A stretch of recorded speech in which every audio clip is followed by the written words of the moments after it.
Welcome to Fated, a podcast brought to you by Majella and Carlie, two romantasy-obsessed readers who believe that great books must include declarations of undying love and deep thrusts of desire.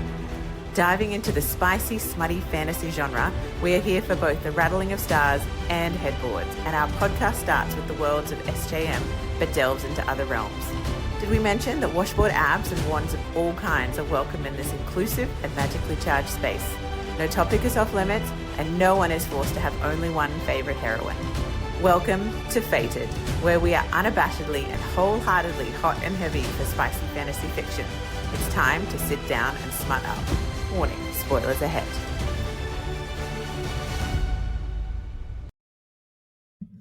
Hi, welcome to Fated. I'm Majella. And I'm Carlie. And today on the podcast, we are very excited to be doing a deep dive review into the much hyped book Quicksilver by Callie Hart. Now, this is a book that was released in June this year, and Majella, I believe, devoured it quite quickly after release, or at least once the hype had started rolling in on BookTok. And I did what I normally do, which is go, no, I don't want to be like all of the BookTok girlies. I'm going to just put it on my TBR for a while and get through some other stuff, and then maybe I'll come back to it, which I did last week and devoured it like the delicious morsel that it is. I loved it. So we're going to dive in to our review. Please know there'll be spoilers, lots and lots of spoilers. So if you haven't read the book, please go and do so, and then report back pronto to us here on our socials, in our book club on Fable. Majella, do you want to kick us off? Quicksilver, thoughts, feelings? Yes. Feelings. Because we are going to have a bit more of a structured format here and answer a few specific questions that we're going to try and run through all of our reviews from now on, just so there's a bit of consistency and also keep us on track, because we do tend to segue into random asides and maybe miss some key things that we wanted to discuss about the books. So for me, reading a book is all about the feelings. So the first question that we're going to talk about is, how do we feel after reading this book? Specifically, like the emotional aspect of this. So I think that when I finish a book, there's always this feeling of satisfaction that I've finished it. Except if I do a DNF, which has happened like once. But generally, there is also this kind of euphoric, like the dopamine is like pounding through my body, and because there's been some kind of resolution. Even if it's the first book in a series like this one is, I've been fed some of the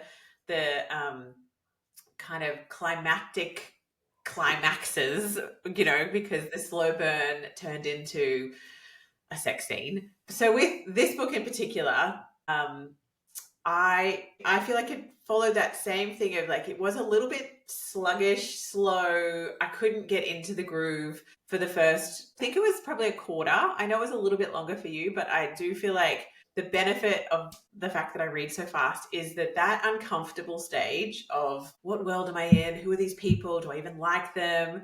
Who's connected to who? What is the point of anything? Who am I meant to be lusting after? Who am I meant to be hating? I get through that stage really fast because I'm like I'm consuming it. So how did I feel after it? Let's get back to the question. I felt euphoric because I was so happy that the romantic pairing was so satisfying. I felt incredibly agitated because it was a cliffhanger, and I really hate the wait. And I keep saying to you and to me and to anyone who'll listen that I'm not starting a series unless it's completed, because I hate this feeling. And yet I watch one video on TikTok and I'm like, I'm going to read this book. Like, I think the last 6 books have all been, there's been a lot of first books. So, and then I feel like excited and full of anticipation that there is so much more coming. Yeah. And I actually felt a little bit inspired because I feel like he was so good in this really dark way, and she is so good at overcoming adversity with like this really like ballsy. She reminds me a little bit of Aylin. She has this real like kind of I'm not going to die swagger. Shit has been real hard, but somehow my heart is still intact. Like it still has Yeah. goodness. So I love that feeling of like possibility. That's how I Yeah. felt. Well done. Can we all see why we need some guidelines these days? 'Cause back to the question. She brought herself back to the question. My feelings. So I have to say the first probably 50% for me was like, okay. I was like, yeah, it's interesting. I can see where this could go. There's potential here. But it was just okay. And I remember stopping at like the 50% mark and thinking, my gosh, okay, like, is this going to live up to the hype? Am I going to be severely disappointed? But then it was like the 51% mark in my Kindle. I hit that and it was off and running. Like it was just poor action and deeper character development and some of the best spicy scenes ever with very unique, like the way he used his body and his gifts and his powers and the smoke and the way he could ignite candle. Like, wow. Bringing all of that into their intimate scenes was pretty cool. So how did I feel? Feelings. I didn't love Kingfisher in the first half of the book. I was like, nah. Like I was very curious about why in some books we have the enemy, the broody main male character. And I'm like, yes, love him, mate. Like straight away. Yes. Like someone like Wilder Hawthorne, for instance, or Rhysand even, where you're like, yeah, don't like him, but also can see where I'm going to love him. I didn't feel that in the first half with Fisher. It was just a bit empty and a bit blah. So I'm really glad that changed. Cyrus absolutely is our FMC from the word go, fighter, rebel, wants to dismantle systems that are BS, wants to save her people, literally in survival mode for water. Like how cool was the desert stuff? That was really cool. Feeling there were some scenes like when she was pretty much gutted at the start by, is it Harren or Heron? I felt that so viscerally in my body. Like I was almost sick to my stomach. And then again at the end when they're fighting all of the lords and ladies and evil people and vampires and she nearly dies, or she does die. Again, though, they were so graphic that I felt so sick in my stomach reading those. So there was lots of feelings in this book, ups and downs. I felt very aroused at certain points and questioned my morality again about why I was feeling aroused about these things. I loved, and I had a lot of really strong feelings about the found family as well. So it was a ride. It was a good ride, a rollicking good read. The way Callie described the desert and that level of desperation for water, that was so visceral. I was there. I was dehydrated with Cyrus. Like there were so many ways she described even the metal work, the metallurgy that Cyrus does with the silver and the rings and all the things there, which I freaking froth on because anything with alchemy and that kind of stuff. I love it. I've got so many passages highlighted with incredible descriptions of the place. So I can see why you and me loved it for that aspect of literally feeling like we were there. Yeah, she painted an incredible picture. So I don't know who these people are that are saying didn't like the writing, because I thought it was great. I thought she's an incredible writer. I think about this sometimes in terms of like, you know how some people just don't like food as much as other people, so they just like they eat the food and there's like a couple of things that maybe they're like they're into, but like most of the time they're just eating because they have to eat, or it's an okay thing to do. Whereas I feel like I think about meals days or weeks or months in advance. I think about the flavors and textures, and I'm like, what is it going to smell like in my kitchen? You know, and that's how I think I feel about books. It's like they are literally, to me, a doorway into another world that is almost as real. And sometimes it feels more real because you're inside people's heads and you're inside their emotional body, so it is, you get a different experience to, like, say if you were just having a chat to a friend or you were with your lover, you don't have like the mental voice, the telepathy voice that a lot of these characters end up developing with each other because it's in a magical realm. I'm like, man, like, I mean, I can see the drawbacks, but like it just seems so intimate and like protective and hot and wild and primal. And I'm like, And they Yes. also have a smell. It was like he's in my head and he smells like cedar and wood smoke and the ocean and his, his deep velvet voice. And I was like, yes, that in my brain, please. Yeah. Can you remember off the top of your head what he smells like, what Fisher smells like? Because No, but yeah, it's surely, every it's got to time, be leather and every time cedar. it was in the book, I was like, Majella will remember this. She'll remember. There's something about mountainside, the mountainside, Mountain air? Wasn't it crisp mountain air? and something else. Mint. Mint. Yes, it's like, and this is why we have a book podcast, because we're like, we don't understand these people that don't obsess about books like food. Yeah, there's people in the world that will just read a book when they have to. Right? My husband, when I'm like, can you just read one book a year so that we have something to talk about other than the kids' sports schedule and who needs to sign the permission slips at school? I just want to talk about another world. Life stuff, yes. And then he goes and reads like a crime thriller that isn't very fun. It's really gory and gross. But, my kids are now at the age where like, no, I'll only read if I have to at school. So, you're going to get those people. And then there's us that's like, what do you mean you get to read at school? What do you mean you have a library with endless opportunities for worlds to step into? Like, what do you mean this is the most magical thing ever? Isn't this exciting? And they're like, I don't want to read, Mum. We need all sorts in the world. It's okay. Next question, Majella. Next question. Was. And it ties on from the like kind of how do I feel about reading this book? It was like, did I forget to eat? So did you forget to eat, forego sleep, or become hysterical when taken away from the book? And I know that again, but I think it segues beautifully after what we've just chatted about.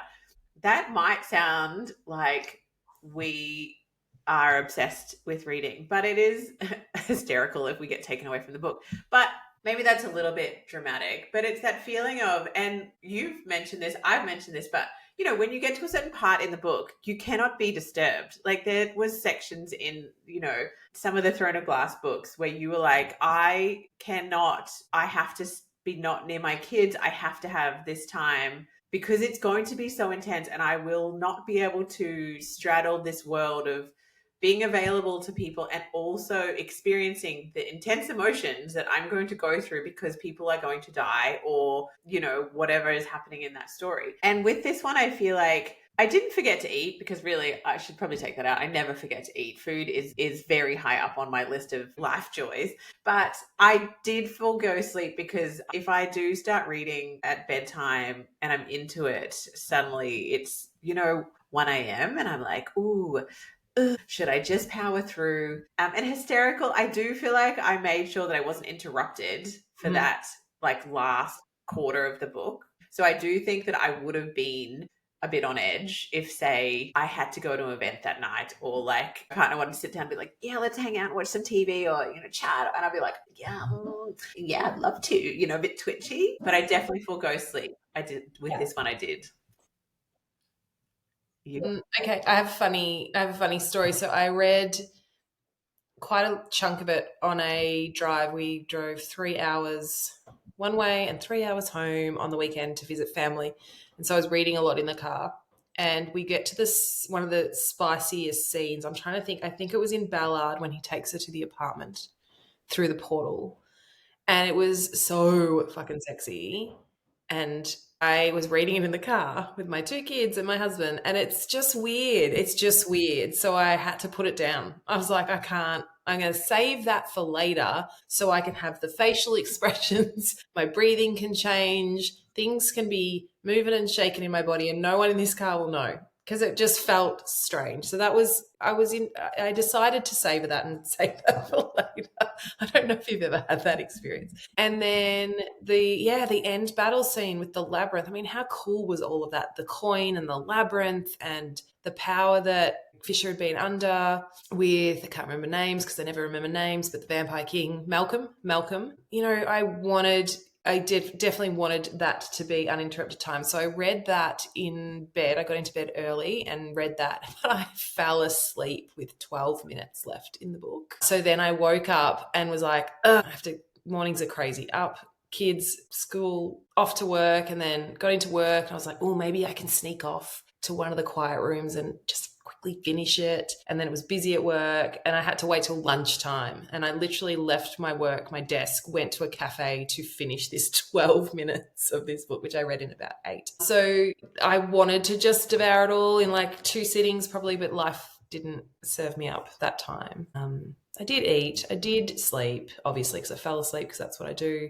But yeah, there was scenes in that book that I was like, no one talk to me while I get through this, please, because I'm either aroused, very aroused, or I'm actually feeling like I'm going to throw up because it's so harrowing and grotesque and evil. Yeah, I totally understand. There's definitely been times when you can't be reading an open door sex scene because the vibe is not right, the environment's not right, there are distractions, there's people, like it's just something you don't want to be sitting around with your family. It's just like it because it is such a, like you really step into the world of that, like, and I think it's the same as if you're sitting with your family and reading like if a character that you are really invested in is dying. Like sometimes I'll be sitting at breakfast because sometimes, my partner and I sit and we have breakfast and we both read or whatever, and it's really peaceful in the morning. And then he'll look up and he'll be like, "Are you crying?" And I'll be like, "Yeah." And he's like, "What's happening in the book?" And I'll be like, I gotta talk about it. It's fine, and I just will have this moment where I'm like, I'm literally crying into my like boiled eggs right now, and like that is kind of a beautiful experience. I know what's going to come, and the emotion is still there. That's a sign of a great series, a great book, great writing. It's like why I can watch The Holiday 6 million times or Love Actually and still cry. The Lion King, I can still cry. The music in The Lion King is what does it though. Like it's just, how can you not respond to that intense music? But The Holiday is great. Every time I watch The Holiday, I feel like I need snow. I'm like, this is wrong weather. Like where are my boots and my big jackets, and I crunch through snow? And were there any lines or characters that you would consider getting a tattoo of from this book? Page 512, he says, "Nobody will ever fuck you the way I'm about to fuck you, Sayrus Fane. I'm about to introduce you to all 7 gods, and when you meet them, don't forget to tell them I'm the one you worship on your knees." I mean, it's a great line. It's so funny though, because I do feel like you have to really be in the moment, because I read a review of this book and someone who DNF'd like quite far through pulled out some lines being like, "This is why I didn't like it. Like, can you see how tropey and this is?" And he was like, this is the line: "Maybe the issue is that you asked me a question about my cock like a hungry little bitch in heat and didn't ask me something that mattered. Gods, but he kept surprising me." And it's just like, sure, it's like, but it's like the whole part of that is it's like he's a bit dominating and moody, and I'm kind of like, are you seeking like a much more, because some people love closed door sex scenes, like they don't want any spice, they want the idea of the spice, but they don't need the detail. And I feel like this is really like, if you imagine though this very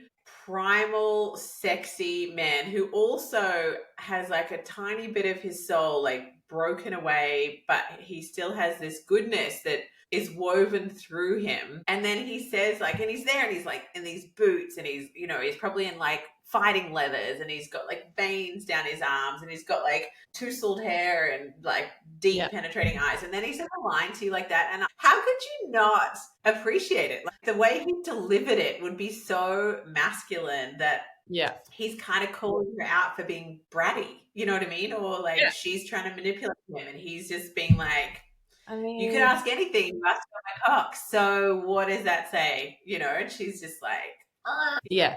I mean, what about just even like how he called her little Osha, like, most sacred? That'd be a nice little tattoo.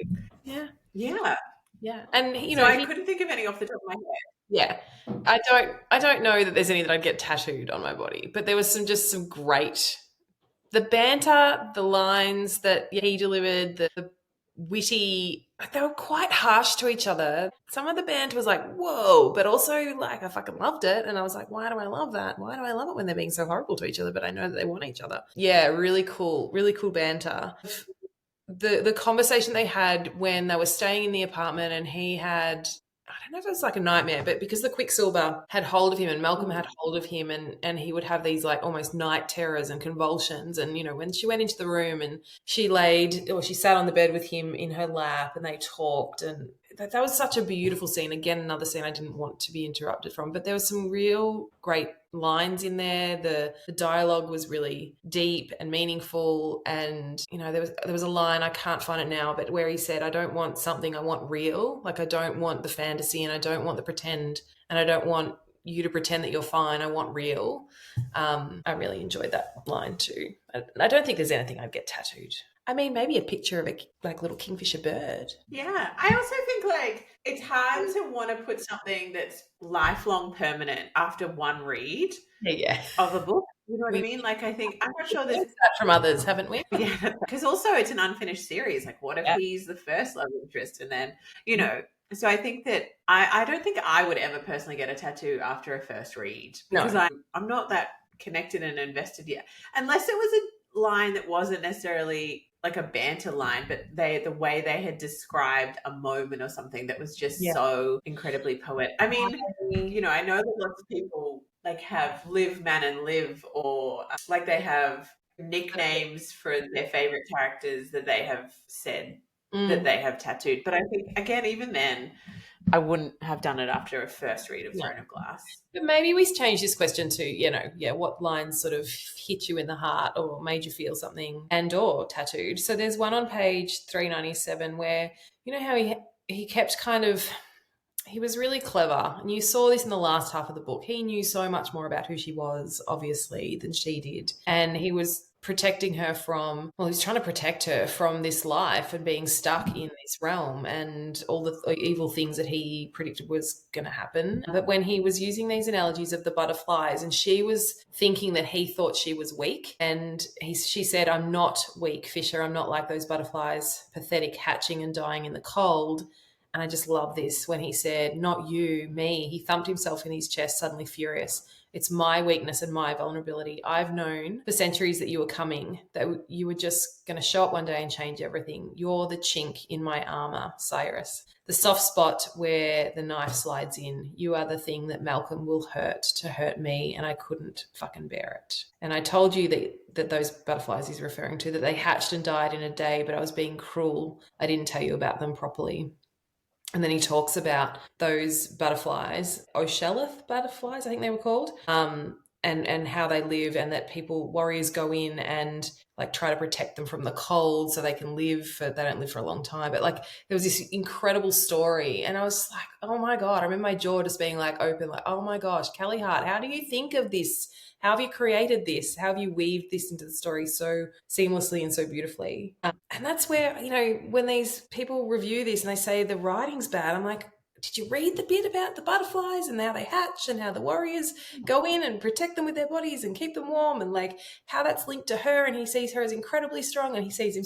How are you saying that the writing's not incredible? You know, sometimes I think when you think about who tells great stories or what things have resonated with you, it wasn't someone who had like the perfect story structure and went, okay, I'm going to do an intro for 2 minutes, and then I'm going to tell this thing for like 5 minutes, and then I'm going to have like a 30-second pause, you know, with the story structure. It's just someone who's genuine, who might have like a lisp or talk really slowly or whatever, and you're just, but the way they tell it with such authenticity or intention, or they're reliving it. And they might be poetic, and they might have a way with words where the way they describe it is just incredible. But it's also sometimes the people that aren't that, who are just literally, you know, telling a story of a moment, and you're just like, that really hit me. You know, so I think you need to be able to let go of formality and structure, and like you need to be able to let go in this world. I mean, there's so many things I want to read out, but it's going to take like 4 hours. But when he talks about the power of names,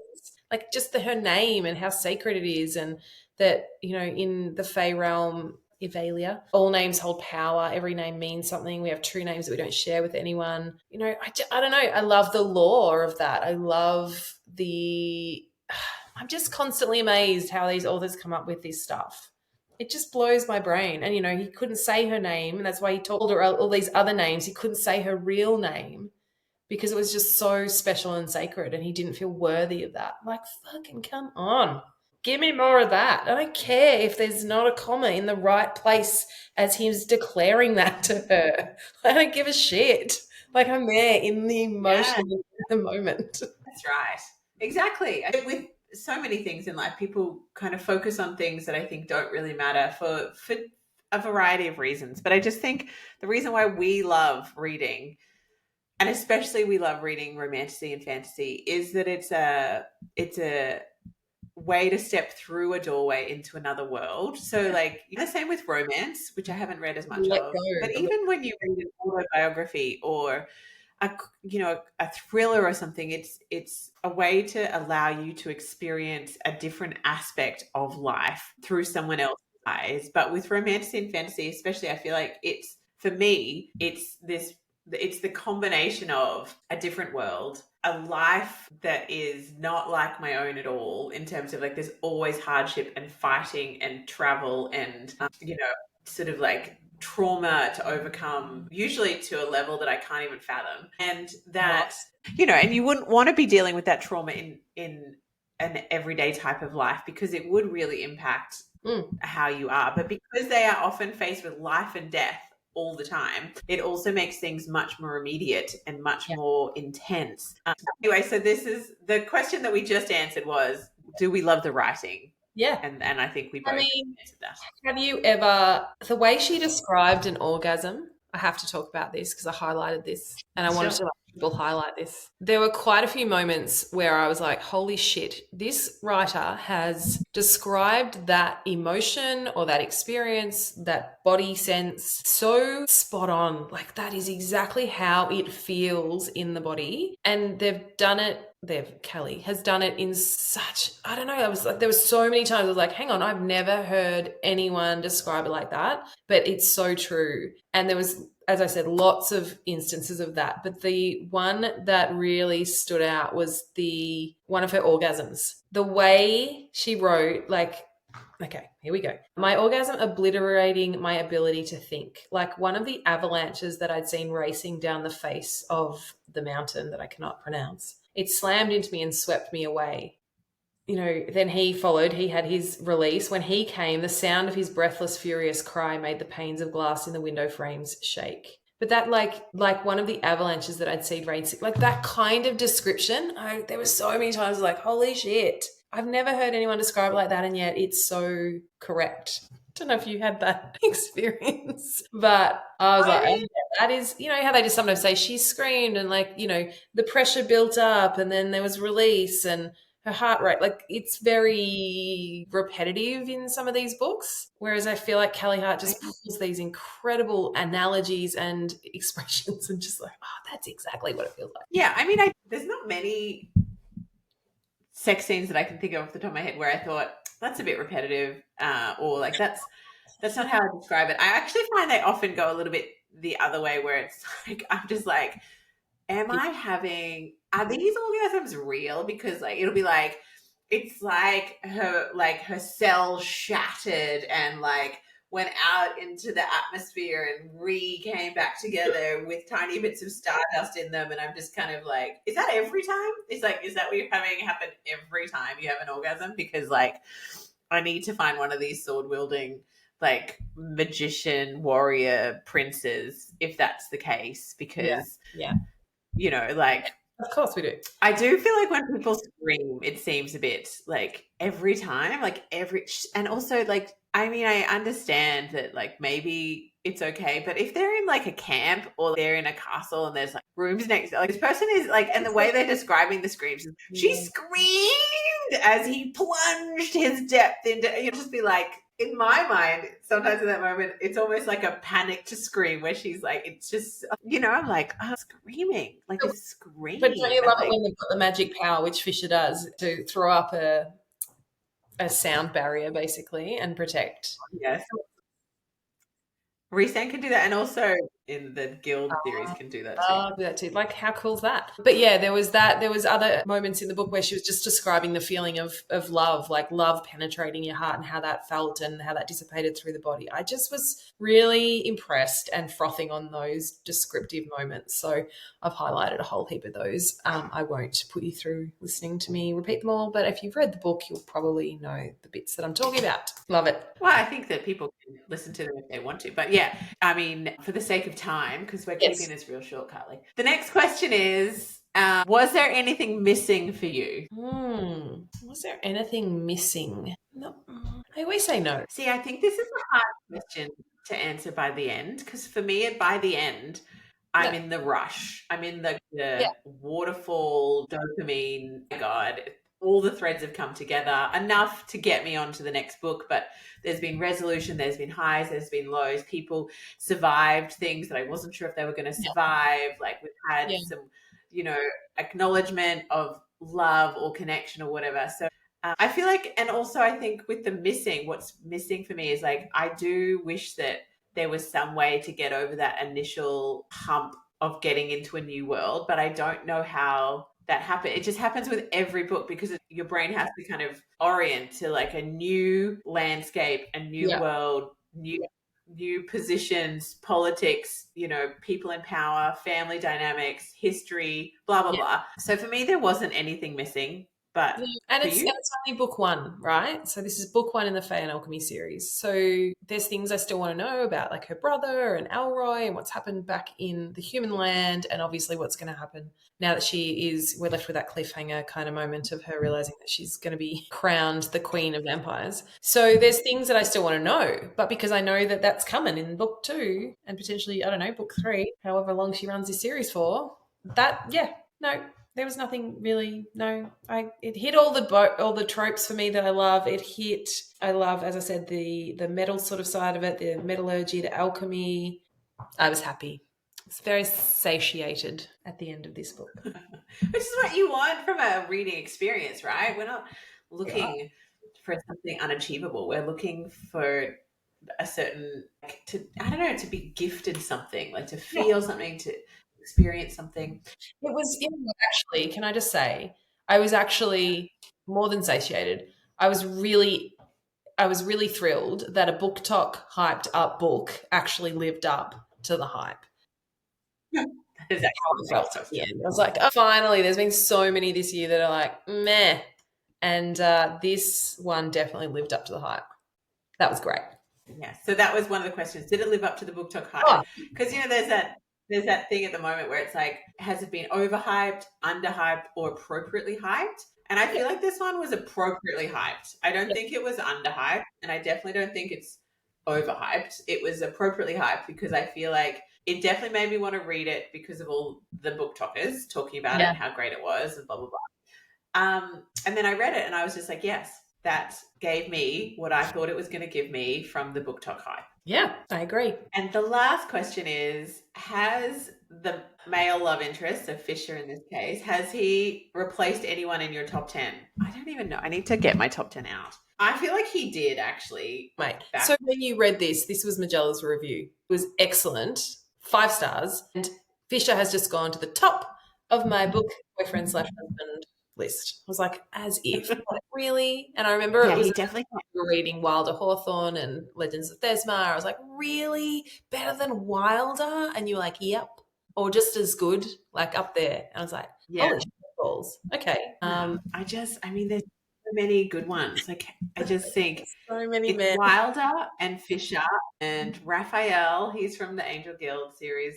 I just think, but he's different. It's almost like I just love him with Alina as a couple. I don't know if I would put him as, like, all of these people, Wilder and Fisher, I want to be with them. Like, as in, like, I could be like, yes. But with Raphael, he feels like they are so like a destined couple that I couldn't, he would never love me the way he loves her. Wrecker. Whereas all these other people, I'm like, I could totally cut in on them and he would switch teams. He would become like the match for sure. But yes, he came up into my top 5 for sure. So I haven't done a top 10 for a while. Top 5. Cassian's always my number one. Still my number one. Wilder would be my second still. Who's he? I mean, who? Wilder, yeah. Okay. Rowan is up there. I've gone blank. Well, Rain from Serpents. Yeah. I really liked him. Yeah, he'd be like 7 or something. King Luther from Spark of the Everflame. Oh, goodness. But what I'm trying to say is Fisher. What about Zayden? Daddy? Is Zayden still in there or is he like out? Well, I've still got his sticker on my Kindle that I need to probably replace up Zayden. I'm so sorry. Look, I'm sure when Onyx Storm comes out, Zayden will bump right back up. But he's definitely being pushed down by some more mature age men like Wilder and how old's Fisher? Did we know? I don't know. I never pay attention to their age because I just make it up in my head and I picture what I picture. But I think he's young. Well, hundreds of years, 500, 600, because, he said, I've been waiting 300 years for you. So I know. Approximately 32, but, in real years in his book, he's like 500, 12 or something. I don't know, 1,000? I think he's closer to 1,000 years old.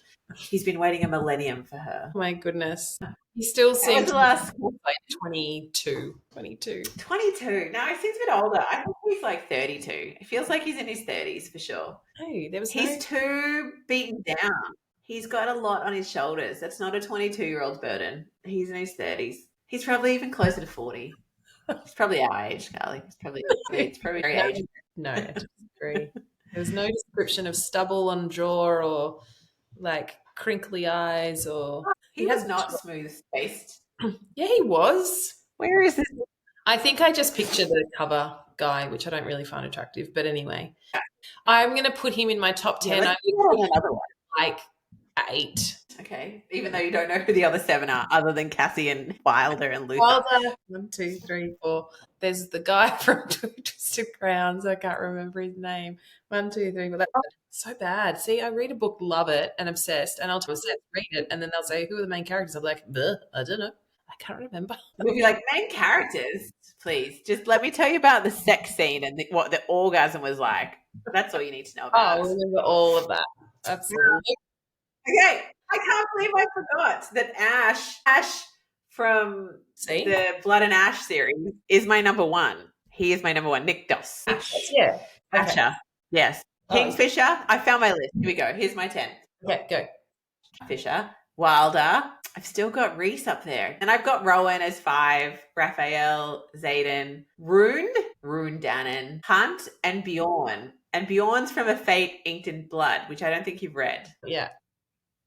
Did you read? Oh, so good. Anyway, I would definitely change that whole list. Can you create a new list so I can refer back to it, please? Sure. I will update the list. Okay, and let's just do the rating system because I need to discuss this because the rating system is because I don't want to do stars anymore because as evidenced by telling Carlie, everything's a 5-star. 5-star, 5-star, 5-star.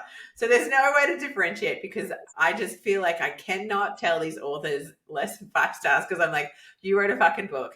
That's impressive. 5 stars. So this is not related to stars. So you can't associate the star to the order of this because it's not. But the first one is meh, which is like, it's just okay. Or less than okay, it all fits in the meh. The next one is a page turner, which is like, you just want to read it. You want to get through it. Oh my God, you can't stop reading it. Poof. Face burner is like, it's a lot of spice. There's a lot of spice in this. I've gone red.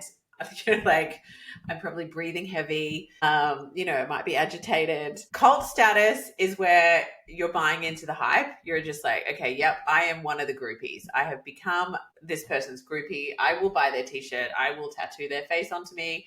I will talk about them, blah, blah, blah. They can become part of my personality. And the last one is buy the limited edition, which is essentially like the book is really special to you. You want to have it almost like it's art.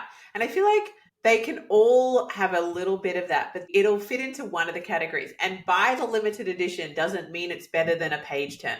It just means that I could read a book really quickly, like Quicksilver, but would I buy the limited edition of it? I don't know. But I've definitely bought into the cult status of it, and it is a face burner. But which one does it fit into the most for me? I think it is the cult status. I think it's got hype. I'm into the hype. I think the hype is warranted. I would wear a Quicksilver t-shirt, or I would wear a Fisher book bag. You know what I mean?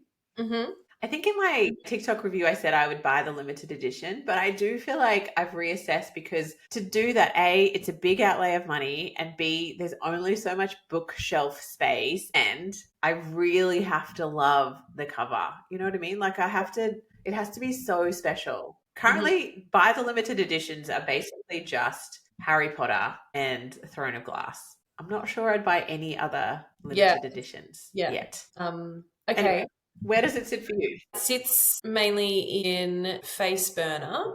There's potential, depending on book 2, for cult status. Cult status for me is something that I could reread and reread and reread, and not much gets in there. I'm a little bit harsher on my books than maybe Majella is. You are. Face burner.